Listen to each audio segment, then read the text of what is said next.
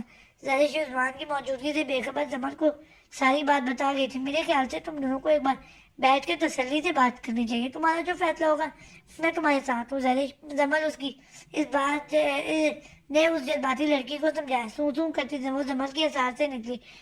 رضوان پر نظر پڑتے ہی اس کو مزید رونا آیا تھا۔ رضوان اس سے جتنی محبت کرتا تھا وہ واقعی اس سے الگ نہیں ہونا چاہتی تھی۔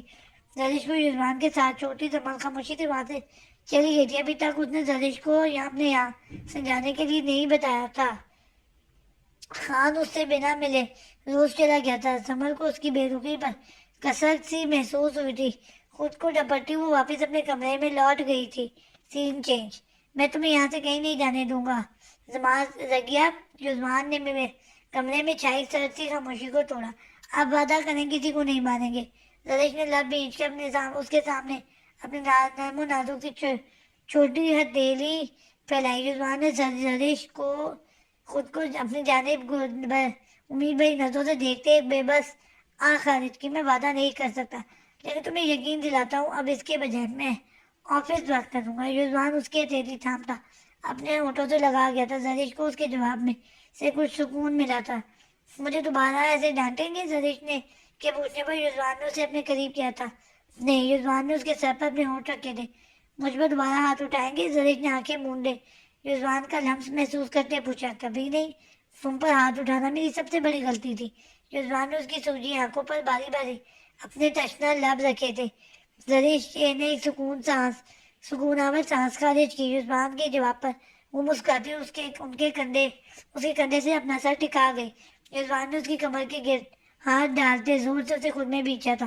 مجھے دوبارہ کمرے میں بند مت کیجیے گا، زرش نے چہرہ اٹھاتے رضوان کی جانب دیکھتے دھیمی آواز میں کہا تھا۔ دوبارہ مجھ سے دور جانے کا سوچنا بھی مت، ودو بدو سے جواب دیتے رضوان نے ہولے سے اس کے ہونٹ چومے۔ زرش نے شرماتے ہوئے اس کے سینے میں منہ دیا۔ رضوان نے کہکا لگاتے اس کے گرد اپنا مزید حساس تنگ کیا۔ سماج گیا، رضوان نے محبت سے اس کے سر پر لب رکھتے ہوئے کہا تھا۔ سین چینج۔ روس کے شہر ماسکو میں خان بلیک پینٹ شرٹ کے ساتھ بلیک جیکٹ پہنے ماتھے پر بکھرے بالوں سے ایک کیفے میں داخل ہوا تھا۔ میٹھی خوشبو نتنوں سے ٹکرانے پر خان نے منہ بگاڑا۔ میٹھی چیزیں شروع سے ہی اسے پسند نہیں تھی، لیکن کوئی تھا جسے میٹھی چیزیں کھانے سے عشق تھا۔ اسے یاد کرنے اس نے ایک سرد خارج کی تھی۔ اپنے چہرے پر ہاتھ پھیرتا وہ کیشیر کے پاس گیا تھا۔ اپنے گلے میں پہنا شیر کی شکل کا لاکٹ دکھانے پر کیشیر نے اسے خاموشی سے پچھلے حصے کی طرف جانے کا اشارہ کیا تھا۔ خان سر ہلاتا اس کی طرف بڑھا۔ وہاں موجود کچن میں داخل ہوتے اس کی تیز نظریں ناسمجھی سے ادھر ادھر بھٹک رہی تھی جب کسی نے اس کے کندھے پر ہاتھ رکھا۔ پیچھے موڑتے اس کا سامنا کسی شیف سے ہوا تھا۔ کھانے کا آرڈر باہر کرتے ہیں۔ شیف مخصوص بھاری لہجے میں روسی زبان میں بولا تھا۔ کھانے کی جگہ مجھے کسی اور چیز کی طلب ہے۔ خان نے اسے لاکٹ دکھایا تھا۔ خان؟ اس آدمی نے پوچھا۔ خان کے سر ہلانے میں مسکراتا ہوا وہ اسے اپنے ساتھ لے گیا تھا۔ فریزر روم میں داخل ہوتے خان کے ہمراہ چل رہا تھا۔ ایک جگہ رکتے اس شیف نے دیوار پر ہاتھ رکھا تھا۔ جب ایک دروازہ کھلا وہ لفٹ تھی۔ خان اس کے ساتھ لفٹ میں داخل ہوا تھا۔ لفٹ کے رکنے پر وہ ایک بڑے سے ہال میں موجود تھے۔ سب آپ کا انتظار کر رہے ہیں۔ اس شیف نے ہلکا سا سر جھکاتے دروازے کی طرف اشارہ کیا۔ خان کے کمرے میں داخل ہونے پہ سب نظریں اس کی جانب اٹھی تھیں۔ Khan, welcome to Russia.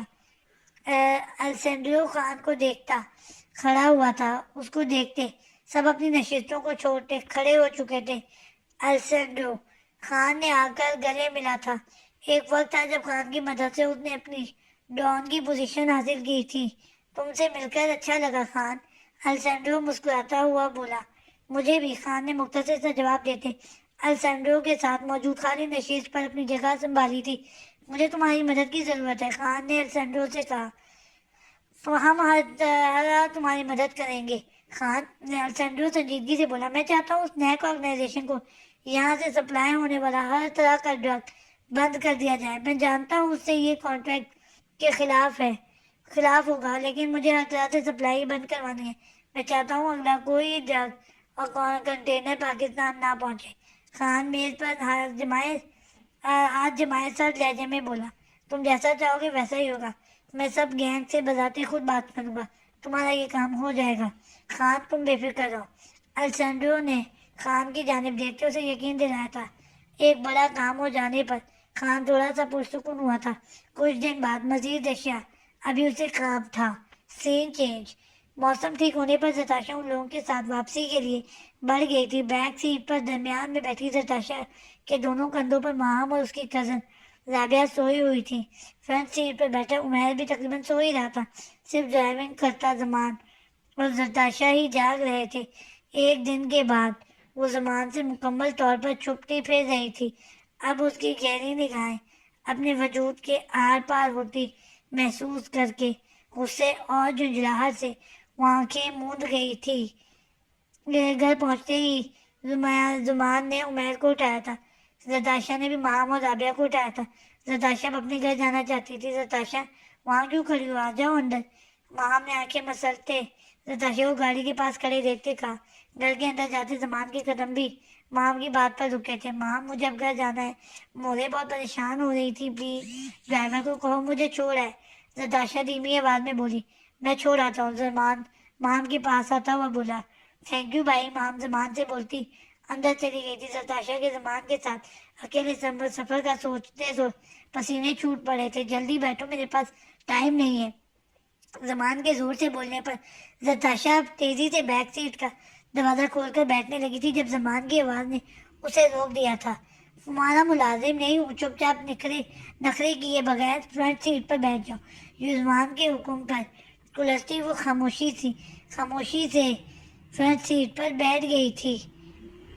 یہ یہاں کیوں گاڑی روکی ہے زمان؟ نتاشا نے اسے بیچ راستے گاڑی روکتے ڈرتے ہوئے پوچھا تھا۔ تمہیں جانے سے ماننے کے لیے۔ اپنی مسکراہٹ دباتا یوزوان سنجیدگی سے بولتا۔ نتاشا کے ہوش اڑا گیا تھا۔ نتاشا کا دل سہمنے لگا تھا۔ نم ہوتی ہتھیلیوں کو بھی چادر سے رگڑتے اس نے زمان کو دیکھا تھا۔ اور یہ چھوٹے بات سن، زمان کو کسی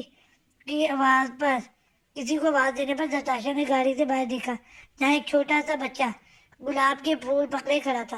زمان نے سارے پھول بچے نے لیتے اسے پیسے تھماتے گاڑی دوبارہ اسٹارٹ کرتے نتاشا کی طرف ایک ہاتھ سے پھول بڑھائے۔ نتاشا نے حیرت سے سرپھیرے کو دیکھا جو ایک پل کو اس کے گلے تک پہنچ جاتا ہے، جو گرگٹ کی طرح سیکنڈوں میں اپنا روپ بدل لیتا ہے۔ تمہارے لیے ہے، پکڑو، زمان نے جھنجھلا کر تیز لہجے میں کہا۔ نتاشا نے کانپتے ہاتھوں سے پھول پکڑے تھے۔ زمان کے غصے کا ڈر نہ ہوتا تو یہ پھول اس کے منہ پر پھینک چکی ہوتی۔ زمان نے ایک ہوٹل کے باہر گاڑی روکی تھی۔ نتاشا اب زمان کے ساتھ آنے پر پچھتا رہی تھی جب اسے باہر نکلنے کا بول رہا تھا۔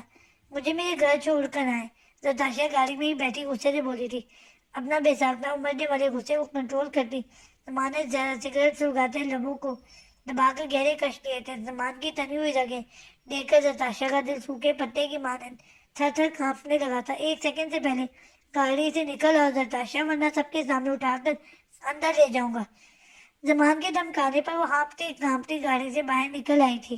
زمان اس کا ہاتھ پکڑتا اسے اندر لے گیا تھا۔ ایک ٹیبل پر بیٹھتے اس نے بنا نتاشا سے پوچھے اپنی مرضی سے دونوں کا کھانا آرڈر کیا تھا۔ آپ کو مجھ سے کیا دشمنی ہے زمان؟ نتاشا کی دھیمی آواز زمان کے کانوں پر پڑی۔ تم سے میری بہت بڑی دشمنی ہے نتاشا۔ کبھی کبھی مجھے خیال آتا ہے تمہیں کچا چبا دوں، تمہیں قتل کرتے کہیں کسی ویرانے میں کونے میں دفنا دوں۔ زمان کا زرد چہرہ دیکھتے زیادہ دیر اپنی ہنسی کنٹرول نہیں کر پایا تھا۔ نتاشا نے غصے سے منہ پھلایا تھا۔ اب وہ اپنے ڈرنے پر شرمندہ سی ہو گئی تھی۔ روئی جیسے نرم و نازک گانوں پر لازی سے ابھر آئی تھی۔ یہ دشمنی بہت پرانی ہے نتاشا، وقت آنے پر تمہیں پتہ چل جائے گا۔ زمان سنجیدہ سا بولا تھا۔ نتاشا اس کی بات سمجھ نہ سکی تھی۔ اس کے بعد وہ خاموش ہو گئی تھی۔ کھانا کھانے کے بعد زمان اسے آرام سے گھر چھوڑ آیا تھا۔